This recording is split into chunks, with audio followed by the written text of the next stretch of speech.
Guys, my name is Mauzam. आप देख रहे हैं मौसम टेक। Let's start. दोस्तों, आज की वीडियो थोड़ी लेट हो चुकी है, तो सॉरी दोस्तों।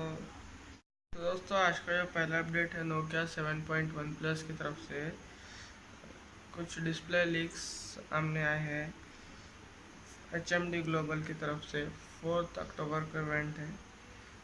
तो दोस्तों, आज का जो दूसरा अपडेट है Realme 2 Pro की तरफ से, इसमें 8 GB रैम का एक वेरिएंट आने वाला है, देखेंगे 27 सितंबर को। दोस्तों, यहाँ पे जो तीसरा अपडेट है Xiaomi के Mi Y2 की तरफ से है।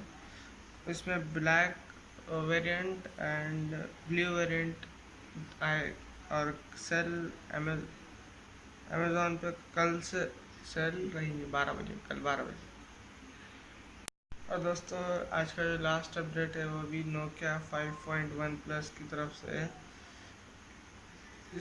ये फ़ोन 24 सितंबर को लॉन्च होगा,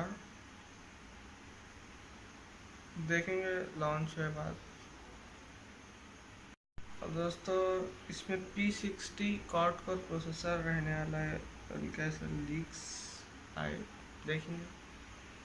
दोस्तों, अगर आपको वीडियो पसंद है तो please like share and subscribe करिए, और ऐसे वीडियोज़ आते रहेंगे लेटेस्ट वीडियोज़ पर।